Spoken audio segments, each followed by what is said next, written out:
probablemente no en este instante, pero luego van a mirar hacia atrás y van a decir, gracias Dios por ese momento. Meli, ya. Este es un grupo donde aprendemos a tener una relación sencilla con Dios, no queremos adoctrinar a nadie, queremos simplemente que cada uno conozca a Dios y se relacione con Él de una manera sencilla. Conforme a eso vamos dando una serie de charlas y luego pues hacemos oraciones, ¿ya? Es así de sencillo.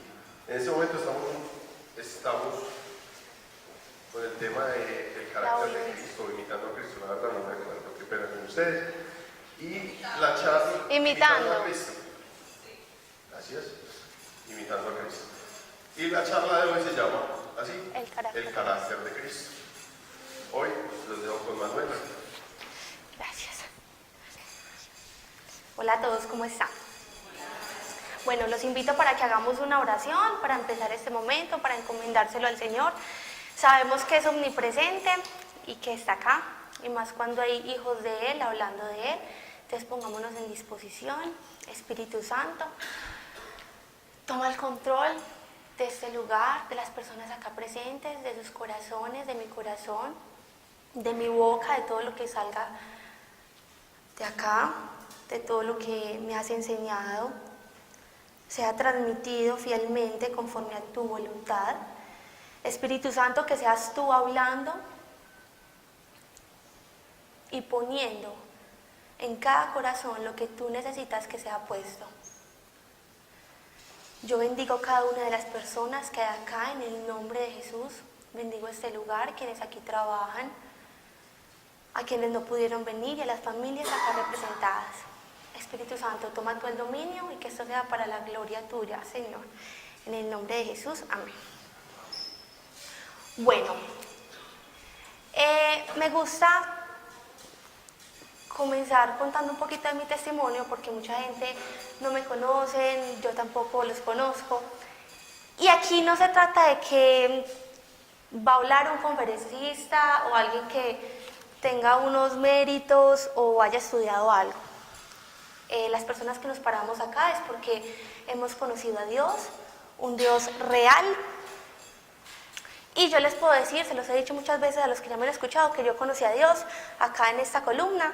Vine, alguien me invitó a una charla, yo estaba en la universidad, me dijeron, hey, van a dar una charla sobre el Espíritu Santo, ¿querés ir? Y yo, de una. ¿Qué será eso? Yo voy. Vine, escuché la charla, eso fue hace 3 años. Escuché la charla y no entendí nada. O sea, en serio, me hablaban en griego, ni idea. Pero al final dijeron, quien quiera hacer una oración puede dirigirse, van a haber algunas personas orando, y el que quiera una oración, listo, puede pasar. Yo lo primero que pensé fue, 1, mi papá no está en la quiebra, mi mamá no se está muriendo y yo no estoy enferma, pues ¿para qué voy a hacer una oración? Eso fue lo que yo pensé. Acto seguido ya estaba parada en la fila esperando a que alguien orara por mí. Y yo ahí, no sé en qué momento terminé parada en la fila. Alguien ora por mí y me dice 3 cosas que solo yo sabía. 3 cosas específicas que solo yo sabía. Y siento una paz, un gozo sobrenatural que yo nunca había sentido. Entonces yo digo, Dios mío, el Dios del que habla en ese grupo, el Dios del que habla esa gente de allá, es un Dios de verdad, porque yo ya lo empecé a sentir en mi corazón. Salí de esta puerta y ese día tomé la decisión de creerle a ese Dios. Pero esa búsqueda de Dios tenía unos antecedentes, porque en mi casa somos tres hijas, y mi mamá, mis 2 hermanas y yo toda la vida buscábamos a Dios, pero lo buscábamos en la energía, en el Feng Shui, en el Reiki, en todo. Con decirles que en mi casa había bioenergética de cabecera. Mi mamá, para mover un dedo, llamaba a la señora, vení, esto, lo otro. Mi casa mantenía llena de cristales, de saumerios. Eran muchas cosas las que nosotras hacíamos, buscando a Dios, buscando a Dios. ¿Quién es Dios? ¿Dónde está Dios? Y les puedo decir que esa búsqueda lo único que dejó en mi casa fue que abrió puertas espirituales. Hasta el punto de yo decirles que en mi casa no podía dormir porque espantaban. O sea, yo me acostaba y yo sentía como por el corredor corrían, tiraban canicas.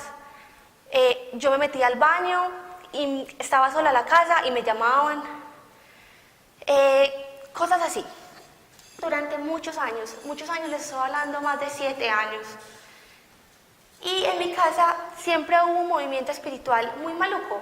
O sea, se sentían cosas muy malucas, en las fincas se sentían cosas muy malucas. Cosas que, con decirles que mi hermana estuvo enferma mucho tiempo, sufría de anorexia, empezó a oler a podrido y no había una razón física que explicara eso. Y a nosotros nos tocó pasar por cosas muy malucas, como familia. Algún día, me acuerdo, yo estaba en 11 de bachillerato, eran las 7 de la noche, y yo paso por una iglesia, por Santa Teresita, que queda ahí en Laureles. Era un jueves. Yo paso por esa iglesia y veo que toda la iglesia está oscura, pero que hay personas orando. Y yo digo, Dios mío, ¿qué será esto? Me voy a meter, esto se ve como bonito.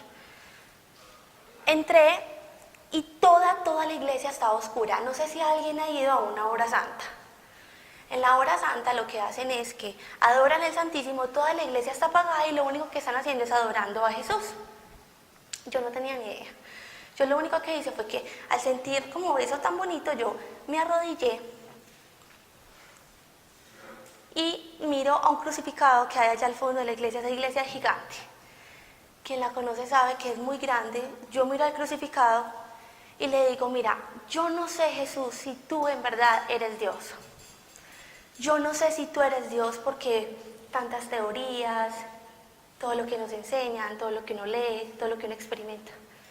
No sé si tú eres Dios, pero si tú, Jesús, en verdad eres el Hijo de Dios, yo te pido, por favor, que te manifiestes. Yo termino de decir eso e inmediatamente se viene un fuego de la parte de atrás de la iglesia, gigante. Yo nunca lo he visto, o sea, no es un fuego que yo conozca como el fuego de la candela o un incendio, no. Es un fuego abrasador, o sea, es una cosa inexplicable. Esa cosa ilumina toda la iglesia, toda la iglesia, y se me mete a mí. Y yo quedo envuelta en ese fuego, ilumina todo, y yo siento como si me hubieran metido dentro de una bolsa. Si hubieran cerrado la bolsa y la bolsa la empezaran a agitar. Y yo me empiezo a quedar como sin oxígeno. Y yo, Dios mío, ¿qué es eso? Era una sensación que yo no tenía y yo siento que me voy a caer. Y yo lo único que digo es, Dios mío, que no me caiga, porque qué miedo, qué pena. Yo lleno de viejitos acá rezanderos, me caigo de acá, van a pensar que tengo un demonio, yo no sé. Por favor, váyase. Y yo le digo, váyase, porque esa presencia yo no la soportaba. Y lo he dicho más de 4 veces acá. No la soportaba. ¿Por qué no la soportaba? Era una naturaleza tan diferente a mí, tan pura, que yo cuando leo la parte en que Moisés ve la zarza ardiente y se esconde, yo entiendo a Moisés. O sea, la gente dice como, ay no, yo le preguntaría a Dios, ¿qué hubo? ¿Qué más? Venga, lléveme. Uno no es capaz. O sea, yo vi la zarza ardiente y aparte de todo se me metió.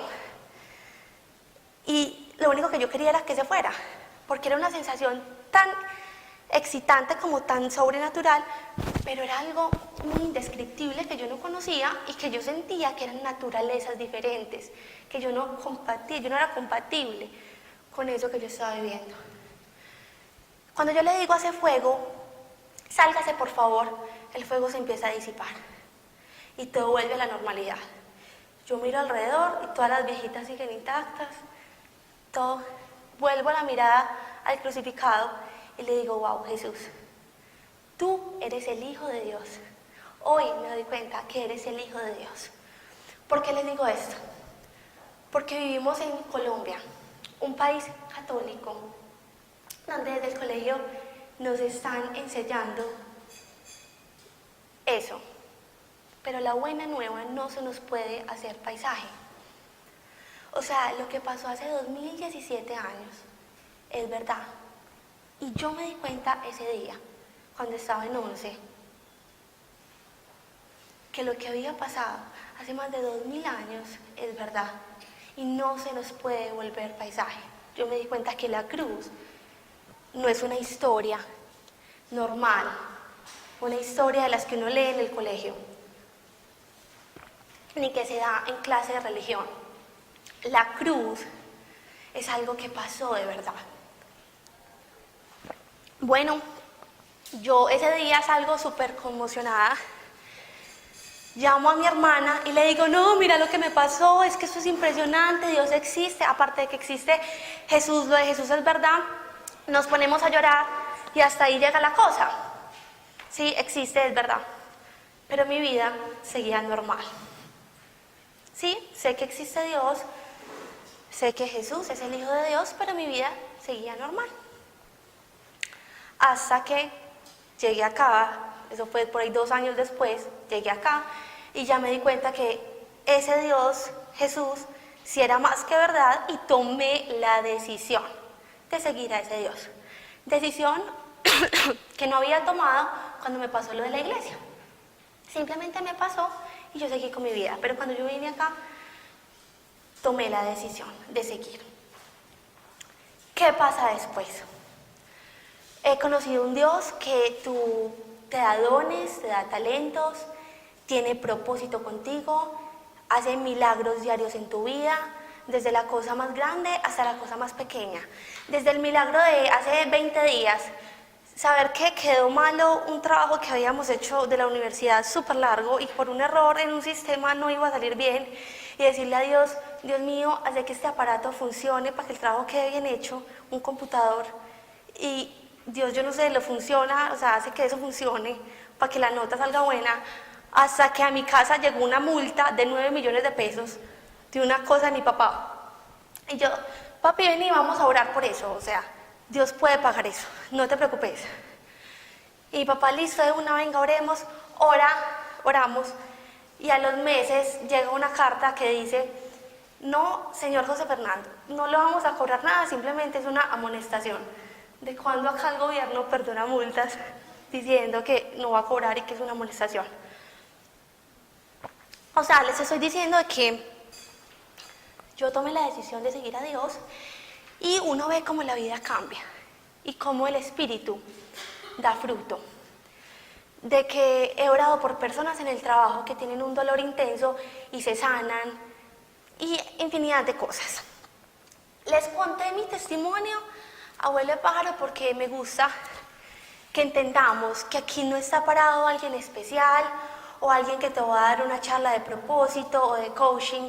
No, eso lo encontramos afuera, en una universidad, en un seminario. Acá hay gente común y corriente que algún día tomó la decisión de creerle al Dios de la Biblia.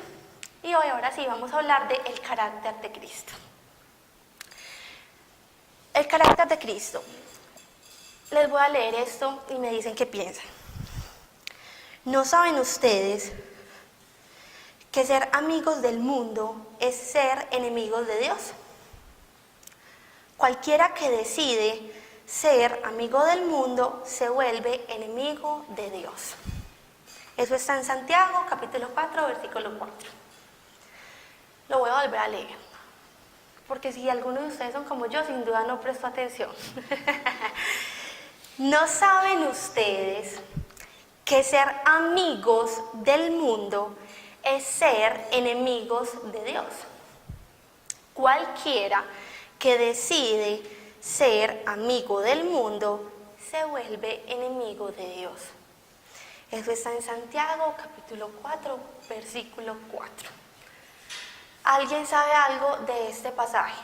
Con toda honestidad. ¿O qué cree interpretar cuando le leo esto? Nadie. Amor, ¿tú qué piensas?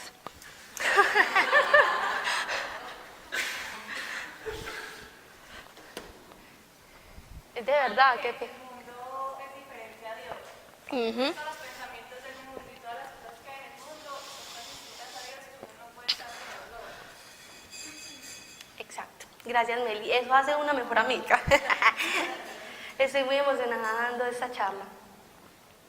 No, ya no. Muy intensa como quieras. Bueno, ¿qué es ser amigo del mundo? Cuando nosotros tenemos una amistad, ¿qué pasa con los círculos de amigos? Uno empieza a comer como los amigos, ¿cierto? A frecuentar lo que los amigos frecuentan, a vestirse como los amigos se visten, a hablar como los amigos hablan, ¿cierto? Y uno se empieza a identificar con ese círculo con el que se está relacionando. Entonces, por ejemplo, en el colegio siempre estaba el convito de las niñas súper creídas, de las otras súper nerditas, de las rockeritas, de las normalcitas. Eso siempre es así. La gente se va segregando y empiezan a comportarse de forma parecida, similar. Nosotros nos parecemos a nuestros semejantes, la gente con la que nos relacionamos. Pero, ¿qué nos está hablando aquí de ser amigos del mundo? Ser amigos del mundo significa limitarnos a lo que el mundo nos ofrece, tanto mentalmente como emocionalmente.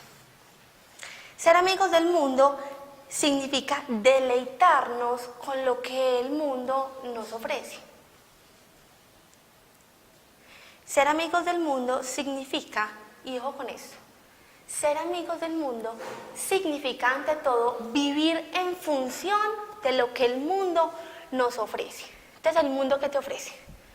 Comodidad. Yo, por ejemplo, lucho con una idolatría a la comodidad. A mí que no me dé hambre, que no me dé calor, que no me dé sueño. Ese es mi caso personal. ¿Qué más ofrece el mundo? Dinero, belleza, estatus, intelecto. Son diferentes. Es más, ustedes en este momento pueden identificar personas que viven en función de soy el que más sabe, o sea, yo me las sé todas, yo me he leído todos los libros, yo soy magíster en yo no sé qué, especialista en yo no sé qué, hice mi doctorado en yo no sé qué, y viven en función de la academia, ¿cierto? Está el otro, el empresario, que vive en función de algo más plata. Está la chica que vive en función de soy la más divina. Y así se va evolucionando el mundo. Ser amigo del mundo es identificarse tanto con el mundo y con lo que el mundo nos ofrece que yo vivo en función de eso. Eso es ser amigo del mundo. ¿Qué pasa? ¿Cuál es el asunto? Hay cosas que el mundo ofrece que no son malas. Pasear no es malo. Trabajar no es malo. Ser bonito no es malo. Tener plata no es malo. El problema viene cuando tú vives en función de eso y se te va la vida en función de eso. Entonces te dicen, ve, primero tenés que ir al preescolar, después a la primaria, al bachillerato, a la universidad y te tenés que especializar, luego haces un doctorado, luego yo no sé qué, Eso es lo que te dicen, ¿cierto? Y se te va la vida. Se te va la vida en función de. Entonces, ¿qué pasa? Que lo que el mundo establece va en contravía a lo que Dios establece. Lo que el mundo nos dice que es el deber ser, difiere totalmente de lo que Dios dice que es el deber ser. ¿Pero por qué? No porque lo que haya en el mundo sea necesariamente malo, sino porque lo que nosotros somos, la construcción que el mundo ha hecho de nosotros, es diferente a la que Dios creó en un principio. ¿Por qué es diferente a la que Dios creó en un principio? Fíjese que Dios dice que nos creó a su imagen y semejanza. Y fíjese también que cuando Dios creó a Adán y Eva, ellos no tenían que trabajar por la comida. No era el plan de Dios que nosotros tuviéramos que trabajar para poder comer. Ese no era el plan de Dios. El plan de Dios era vivir en comunión con nosotros, en amor con nosotros. Y que nosotros simplemente viviéramos en su Edén, en su paraíso, y estuviéramos con Él, amándonos mutuamente. El plan de Dios en ningún momento fue que nosotros tuviéramos que hacer algo externo para nosotros vivir. Ese no fue el plan de Dios. Entonces, ¿qué pasa? Si ese no era el plan inicial de Dios, tampoco es el plan ahora de Dios. Que vivamos en función de la comida, del trabajo, del estudio, de una pareja, ni de la familia. Esos son aristas que complementan tu vida. Pero nunca va a ser el propósito de Dios que tú te concentres solo en eso. Porque al Dios hacernos a su imagen y semejanza nos ha dado espíritu. Y ese espíritu nos da una condición de eternidad. Entonces, ¿cómo así? Listo, sí. Trabajaste toda tu vida, pero no conociste a Dios, ni viviste para Dios. Y te vas a tener que enfrentar con una eternidad. ¿Qué hiciste por esa eternidad? ¿Qué hiciste por esa eternidad? Simplemente fuiste a tu trabajo o cuidaste, no sé, hiciste un trabajo en tu casa o no sé, a lo que se dediquen, una ama de casa, un ingeniero, un fotógrafo, una comunicadora, lo que sea. ¿Qué hiciste? Porque para Dios la vida ni siquiera es esta vida. Para Dios la vida es la venidera. Esa es la vida en abundancia de la que Él nos habla.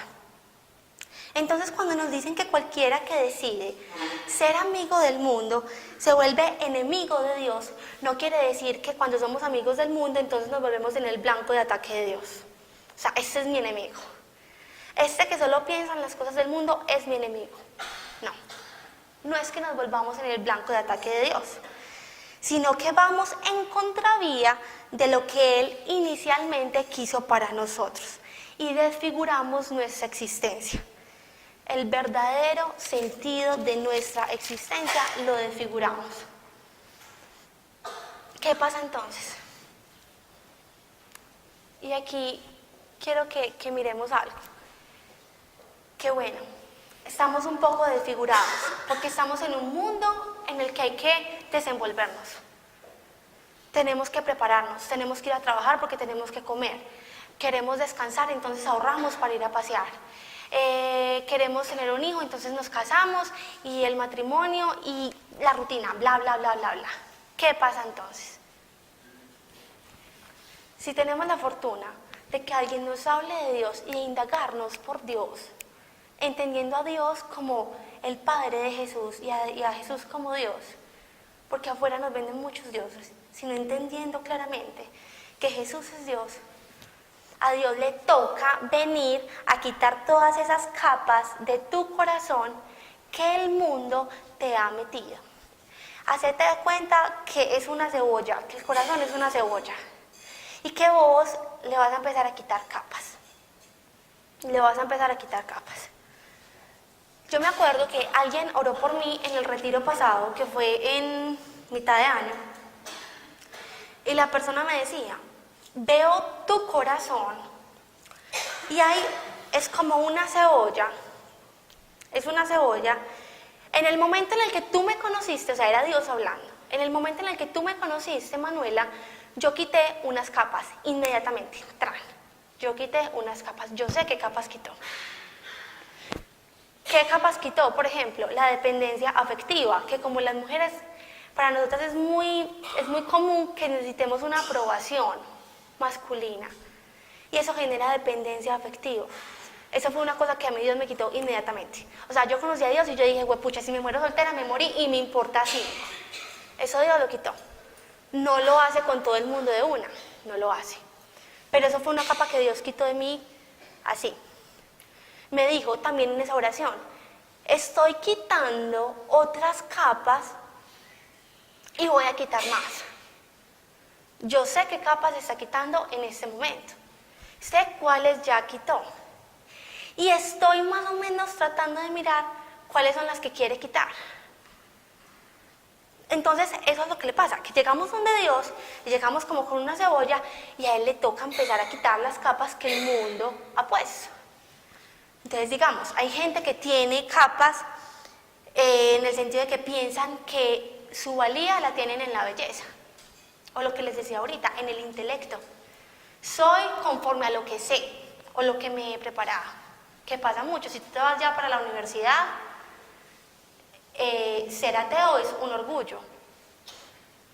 Y si tú dices que eres creyente, te hacen sentir inferior. Te hacen sentir inferior. Y si tú dices, no, es que como así, yo creo que el aborto no está bueno, te miran raro. Y si tú dices, es que yo creo que el matrimonio es para toda la vida, te miran feo. Y tú eres obsoleto. Y a eso le toca a uno enfrentarse en el trabajo, en la universidad. Ese es el mundo allá afuera. ¿Cuáles pueden ser esas capas también? El creer que Dios no existe. Esa es una de las primeras capas que Dios quita en esa cebolla.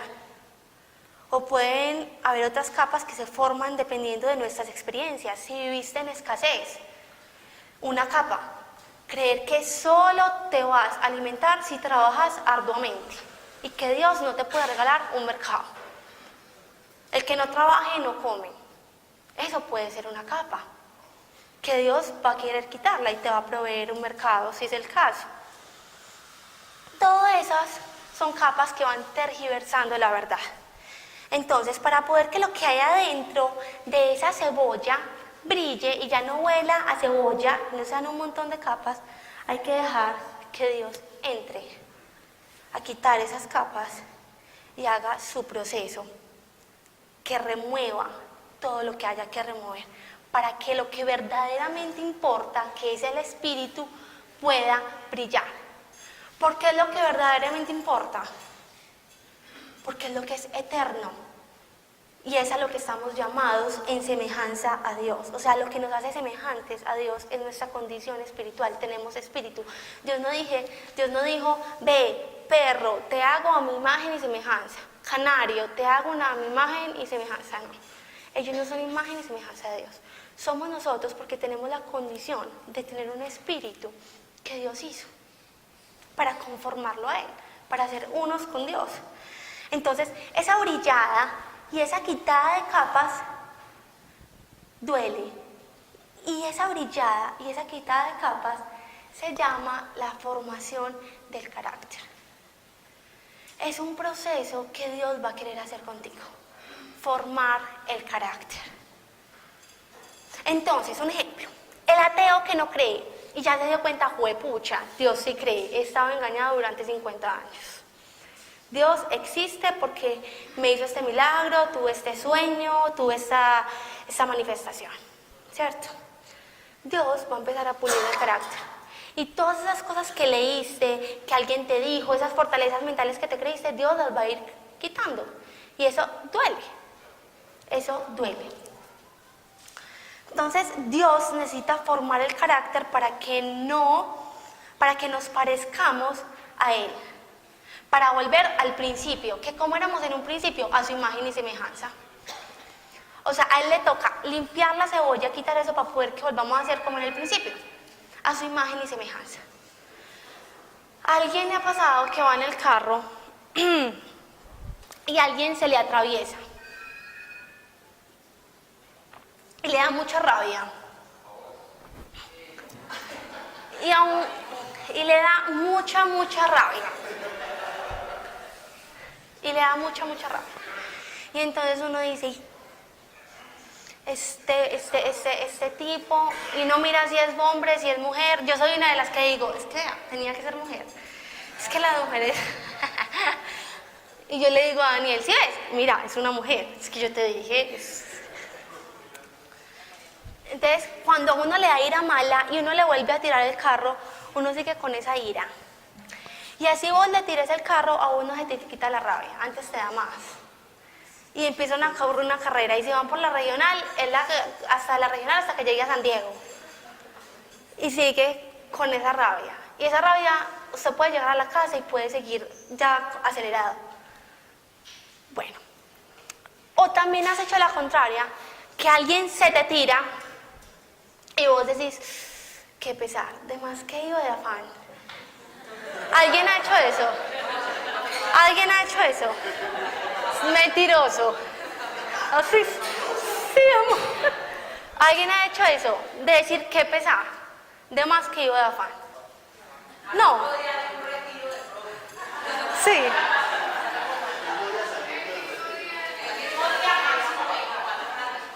Bueno, yo por ejemplo, siempre que manejo, trato de excusar al máximo a los demás. Entonces yo soy, no, qué pesar, este tipo se atravesó porque tenía muchas ganas de ir a ver a la esposa. Siempre digo, esa podría ser yo. Y me acuerdo de todas las embarradas que yo he hecho cuando manejo. Me acuerdo que una vez me la atravesé por la Nutibara a un señor que iba en un camioncito horrible y el tipo me pitó. Y yo siempre me acuerdo de esa embarrada y digo, yo lo he hecho. Y cuando uno excusa al otro, uno se siente bien. Y eso da felicidad. No sé si se han dado cuenta, creo que no se han dado cuenta porque todos dijeron que no lo había hecho. Pero eso da felicidad. Porque ser como Dios da felicidad. Pedir perdón da felicidad. Al principio es muy duro, pero eso da felicidad. Hacer las cosas como Dios las haría da felicidad, da un gozo.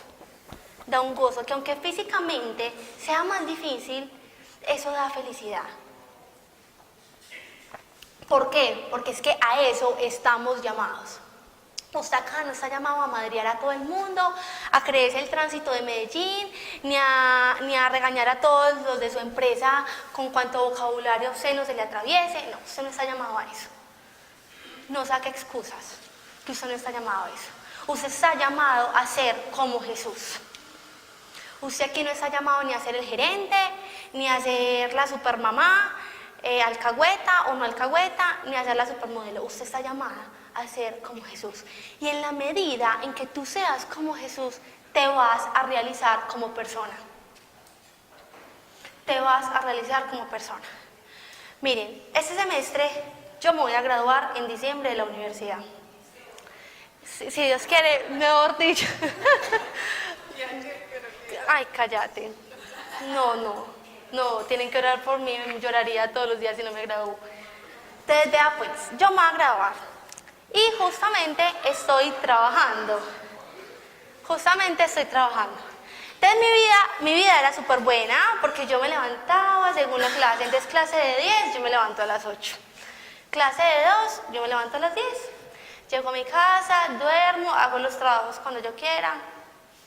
Este semestre ha sido inmensamente terrible porque yo me siento cansada, a mí me duele el cuello, a mí me duelen las manos, me quedo dormida en todas partes, no me provoca nada, ya no me da ni hambre a veces, no me da tiempo de comer, me toca estar en el trabajo, el ambiente laboral es horrible, pues en muchas situaciones. Entonces yo estaba como, uff. Y todos estos meses yo le decía a Daniel alguna vez, yo siento que yo no soy feliz. Pues como qué trajín, qué montón de cosas. Ese trabajo, esa universidad, qué pereza, la gente, qué mamera. Yo decía, juepucha, qué desespero eso. Y yo me puse a pensar, la semana pasada, imagínense cuántos meses llevo en esto. Yo me puse a pensar, Dios mío, ¿a mí qué me está pasando? Porque ni siquiera el sueño era reparador. Como del estrés, como del cansancio en la espalda. Yo antes amanecía como más molida. Yo decía, Dios mío, ¿qué es eso? Y me puse a orar con Dios un fin de semana y Él me decía, ¿tú estás en función de qué? O sea, ¿tú estás en función de la universidad o del trabajo o tú estás en función de mí? Y Él me decía, listo, el trabajo que te di, yo no te di ni siquiera para que trabajaras. En el sentido de que hay mucha gente que trabaja y mi puesto lo puede ocupar cualquiera. Cualquiera puede hacer lo que yo haga. Pero Él me decía, yo te puse ahí y me mostraba a la gente que me ha llorado. Y me decía, para que le hables a ella, a él. Gente que contándome sus historias se le salen las lágrimas. Y Dios me dice, yo no te tengo allá para que sirvas ni siquiera como profesional. Te tengo allá para que le hables a estas personitas. Porque profesional hay cualquiera. Entonces, por favor, tienes que estar allá, es en función de mí. Lo mismo en la universidad. No vas a ir simplemente a presentar unos trabajos, unos parciales, a estudiar, sino que vas a ir en función de mí. Y llevo una semana en la que yo me siento más relajada y le encontré propósito a todo lo que hay que hacer. De eso se trata. Estamos viviendo en función de qué. Dios necesita formar tu carácter para que tú estés en función de lo verdaderamente importante y que no estés en función de la quincena. de mirar, juepucha, hoy es 12, entonces pagan en 3 días, entonces tengo 30.000, entonces tengo para tal día tanto. No, Dios no quiere que tú vivas en función de eso. Dios quiere que tú vivas en función de la vida eterna. Y a la medida que tú aprendas a vivir en función de la vida eterna, te vas a realizar como persona, como creyente, como profesional. Y ahí sí te van a dar el superpuesto anhelado, el ascenso, o el lugar en el que tú querías trabajar, con los jefes que querías tener, porque Dios va abriendo puertas y vas caminando conforme a su propósito. ¿Qué pasa entonces? Que por el pecado ya no nos parecemos a Dios. O sea, como lo hemos dicho aquí muchas veces, el pecado abre una brecha entre Dios y nosotros. Y ya no nos parecemos a Él. Por eso a Él le toca formarnos para volver a ese estado inicial que se perfecciona cuando ya estemos con Él allá en la eternidad. Es que hasta biológicamente los hijos tienen un ADN que hace que se parezcan a los padres. ¿Quién ha visto un papá más orgulloso cuando le dicen, hey, tu chiquitico es igualito a vos? Así el papá sepa que es súper feo él mismo y diga, pucha, pobre muchachita. Pobre niño. No, el papá se siente súper feliz. O sea, yo tengo un sobrino de 1 mes que nació hace 1 mes y cuando uno dice, ay no, es que es igualito al papá. Alejandro, mi cuñado, no cabe la dicha y dice, sí, es hermoso, es que es divino y es fuerte y él es grande y él es un varón y él es un macho, él es así. Entonces él ve como que Dios mío, divino, lo amo. Y se siente súper orgulloso al saber que su hijo es igualito a él, se parece. Lo mismo le pasa a Dios, porque aparte de que tenemos un ADN biológico, hay un ADN espiritual. Y ese ADN espiritual le corresponde a Dios. Por eso Dios quiere que nos parezcamos a Él, porque Él es nuestro verdadero papá. Entonces Él necesita reclamar ese ADN espiritual y necesita formarnos, porque ya estamos acá en pecado en el mundo, formarnos para que nos parezcamos a Él. Miren, ¿qué necesito entonces yo saber? Listo, ya sé, tengo un papá con un ADN espiritual. Ese papá necesita que yo me parezca a él y esa necesidad requiere de una formación, porque hay algo que está mal. Tengo un montón de capas de cebolla en el corazón, vivo en un mundo que tergiversa las cosas, entonces necesito llegar a ese estado ideal, ¿cierto? ¿Qué hago? Es muy fácil. Tienes que conocer a Jesús. Tienes que saber que es Jesús. Y para eso hay un libro que se llama Biblia. Entonces te toca mirar cómo era Jesús, porque Jesucristo es el rostro intacto, fidedigno de lo que es Dios. Para eso vino, para decirnos cómo era el Padre y por ende cómo debemos ser nosotros. Miren lo que dijo Jesús en Juan 5. Les aseguro que el Hijo de Dios no puede hacer nada por su propia cuenta. Les aseguro que el Hijo de Dios no puede hacer nada por su propia cuenta. Solamente hace lo que ve hacer al Padre. Todo lo que hace el Padre también lo hace el Hijo. O sea, Jesús, como les decía, es el rostro intacto de Dios. Es la expresión máxima de su carácter. Por eso, si queremos ser como Dios, para poder realizarnos y sentir eso rico que les estaba diciendo, lo mismo cuando uno siente que le dio la vida al acelerado, eso se siente bien, eso se siente bien. Si queremos cumplir y realizarnos, tenemos que tratar de ser como Dios, es que ese es el llamado. El llamado no es conseguir cierto puesto de trabajo, ni casarnos, eso hace parte de, pero no es lo fundamental. Entonces, si queremos ser como Dios, tenemos que mirar a Jesús, imitar su enseñanza, porque nuestro propósito grande no está en este mundo. O sea, si queremos ser amigos de este mundo, por ende, hacer lo que este mundo hace, seguir con el ritmo de este mundo, no vamos a cumplir nuestro propósito, porque nuestro propósito no está en este mundo, son naturalezas diferentes. Totalmente diferentes. Somos seres creados para la eternidad. Por eso tenemos que actuar como para la eternidad. Miren esto que nos enseña Jesús, que les voy a leer. Y es cuando fue tentado en el desierto. Esto es muy importante. Bueno, a ver por qué. Eso está en Lucas 4:3. Jesús estaba en el desierto, llevaba 40 días, tenía hambre, no había comido. ¿Sí?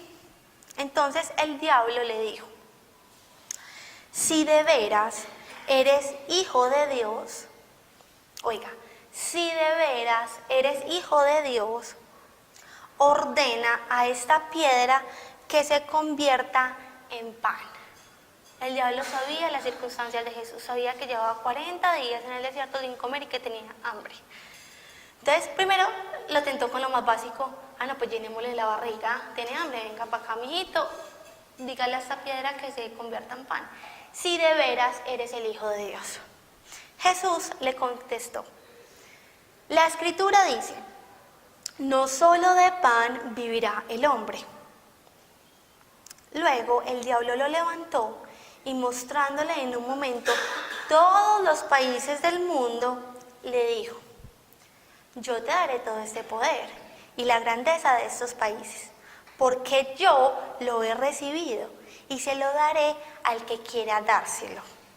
Si te arrodillas y me adoras, todo será tuyo.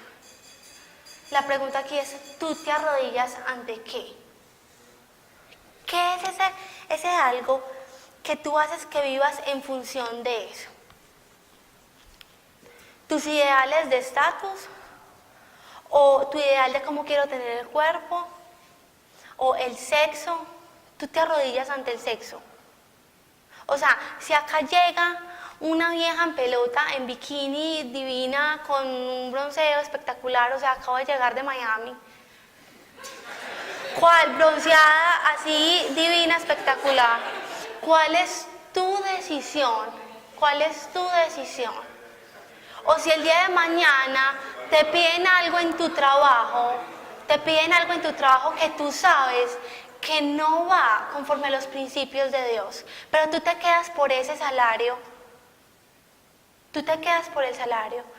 y bueno, mi jefe me está diciendo que digamos esto, que cambiemos estas cifras, pero es que la quincena, las cuentas, no, y no pierdo nada, igual nadie se da cuenta.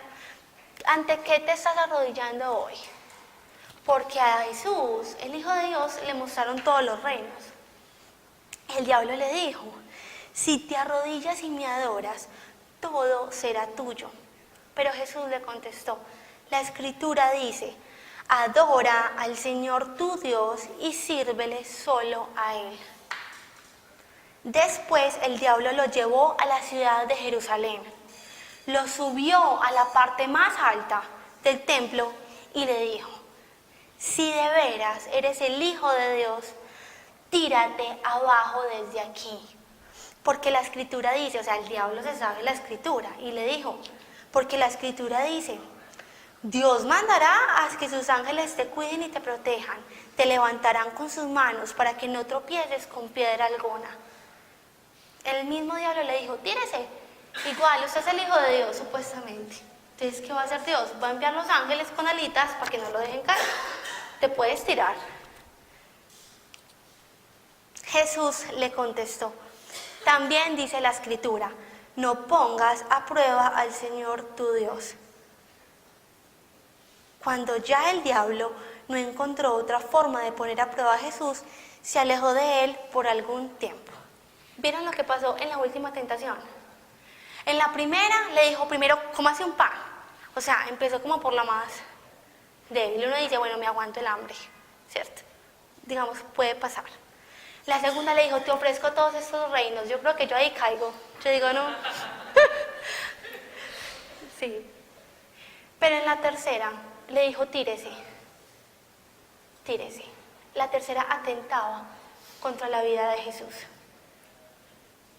La tercera tentación atentaba contra la vida de Jesús. Y eso es lo que el enemigo quiere: arrancarte de esta vida para que tú estés en función de otras cosas para arrebatarte la vida eterna. Porque Él sabe que si te mantiene acá súper entretenido en la moda, en las tendencias, en el salario, en la belleza, en el estatus, en el intelecto,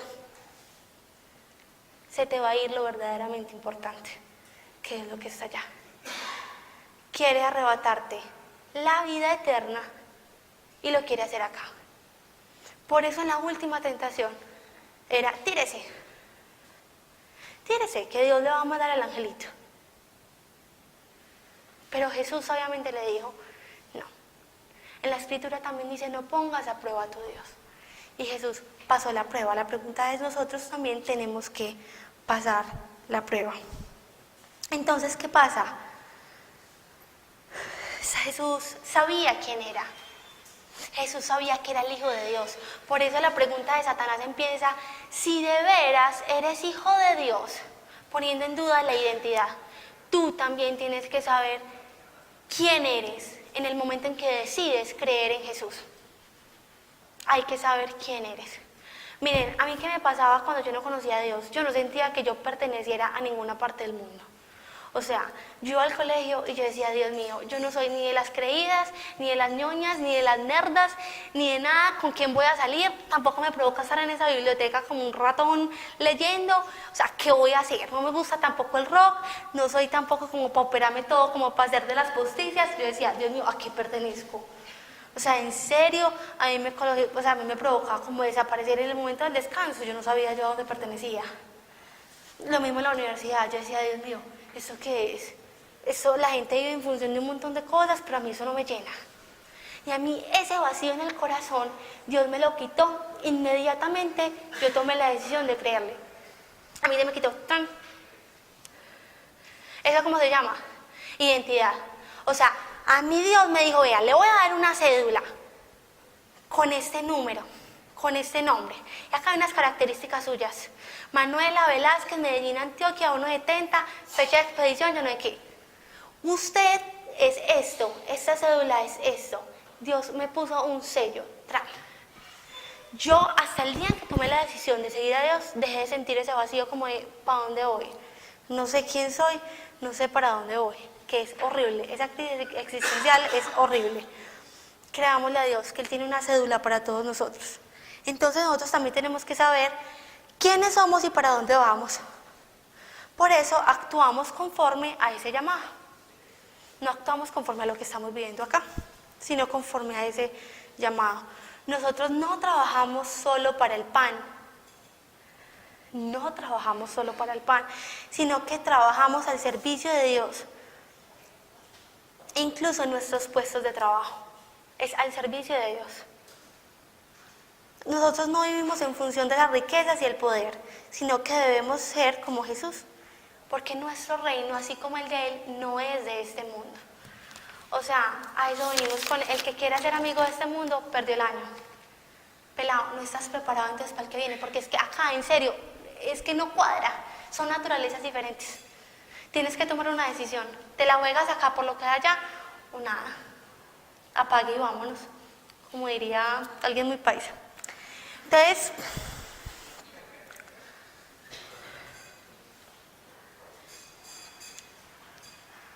hoy indaguémonos, ¿yo por qué hago lo que hago? ¿Yo por qué hago lo que hago? Porque Dios me forma para hacer las cosas por algo verdaderamente trascendental, que como ya les dije en toda esta charla, es la eternidad. Entonces recordemos cómo empezó esta charla. ¿No saben ustedes que ser amigos del mundo es ser enemigos de Dios? Cualquiera que decide ser amigo del mundo se vuelve enemigo de Dios. Cualquiera que decide ser amigo del mundo se vuelve enemigo de Dios. No porque seamos el blanco de ataque de Dios, sino porque van en contravía. Dios quiere cosas más grandes para vos.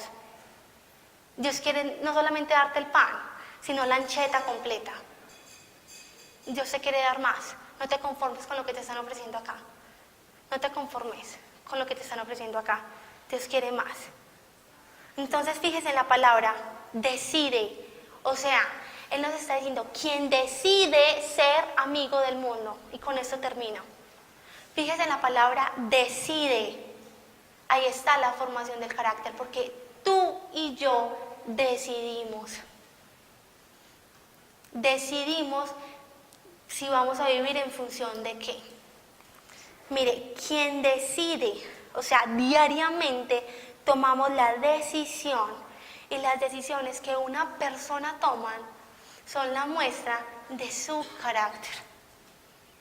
Cada que tú tomas una decisión, tú vas mostrando cómo es tu carácter, qué te caracteriza, cuáles son tus prioridades. Hay que decidir. Dios no nos obliga, pero hay que tomar las decisiones. Yo siempre lo he dicho acá. A mí, cuando yo llegué acá, a mí me tocó dejar ciertos hábitos. O sea, cuando yo conocí a Dios, que me lo presentaron acá y en todos los sucesos de mi vida, cuando yo tomé la decisión, uno tiene que dejar hábitos. A mí, por ejemplo, hay hábitos que me dan dificultad, por ejemplo, la música. Porque a mí me gusta la música del mundo, pero no toda la música del mundo es sana. Hay una que sí, es sana, pero no toda. Una música que te está incitando a la violencia, o siempre al sexo, o al degradar a otra persona, eso obviamente no es bueno. Pero el ritmo es súper bueno, entonces uno es ahí como... Toca tomar decisiones grandes y chiquitas. Entonces, miren, lo que dice más adelante, y que esto quede súper claro para que ya terminemos. Sométanse pues a Dios, resistan al diablo, lo que hizo Jesús en el desierto. Resistan al diablo y éste huirá de ustedes. ¿Se acuerdan cómo terminó el pasaje de la tentación? Y el diablo lo dejó por algún tiempo. Entonces, sométanse pues a Dios, resistan al diablo y éste huirá de ustedes. Tal cual como lo hizo Jesús en el desierto. Hay que acercarse a Dios y Él se acercará a nosotros.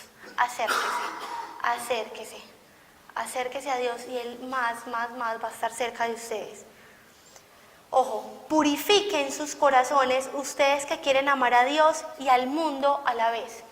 Miren lo que nos está diciendo el apóstol Santiago más adelante. Purifiquen sus corazones ustedes que quieren amar al mundo y a Dios a la vez. ¿Por qué le está diciendo purifíquese? Cuando usted le dice vaya, báñese o vaya a lavarse sus dientes, ¿es por qué? O porque está oliendo muy maluco, tiene mal aliento, que tiene que quitar algo. Lo mismo acá nos está diciendo purifíquese. Usted, si usted quiere amar al mundo y a Dios a la vez, se tiene que purificar. Es decir, déjese formar el carácter que le va a servir y va a traer fruto para poder que Dios quite esas capas de cebolla. Ahora hagamos una oración para decirle a Dios que sea Él quien nos purifique, quien nos forme conforme a sus prioridades. Dios, yo te pido que nos formes conforme a tus prioridades y no a las nuestras, porque tenemos algo en la mente y creemos que esto es lo verdaderamente importante, o que este es mi problema, o que quiero cambiar esto, o quiero tener esto. Pero tú tienes una lista de prioridades, Señor. Y si hay alguien aquí que quiera tomar la decisión de ser formado en eso en lo que pecas constantemente, eso con lo cual no eres capaz de controlar, eso que te da dificultad, hoy entreguémoselo al Señor acá como iglesia. Sí, quizá es un pecado sexual, una adicción, una idolatría. ¿Qué es eso que tú piensas constantemente? Eso que quieres saciar, resolver. Eso es lo que Dios necesita que tú le entregues para que forme tu carácter y puedas dar fruto. Puedas dar fruto abundantemente. Porque quien lo dice es fiel y va a dar fruto abundante en ti. Señor, purifícanos así como se purifica el oro. Yo te pido que las personas que están acá presentes sean personas de decisiones, pequeñas y grandes. Hablo con esta persona, no hablo con esta persona, voy a este lugar, no voy a este lugar. Te obedezco en lo pequeño y en lo grande. Y pon un tris de la obediencia de Jesús en nuestros corazones para que nuestros caracteres sean formados conforme a lo que hemos sido llamados, porque hemos sido llamados a ser como Jesús. Y nuestra meta no es menor, siempre va a ser mayor. Queremos el premio grande, Señor, ser como Jesús. bendice este grupo y todas las personas acá, con familiares, con amigos. Yo te lo pido en el nombre de Jesús. Amén. Bueno, ahora vamos a orar por cada uno. ¿Quién quiere orar? Meli, Mari, Dani. ¿Quién quiere orar? Mariana, Melissa, Juan David. Entonces los invitamos a que pasen en el frente para que quien quiera que hagan una oración, acá serán bienvenidos.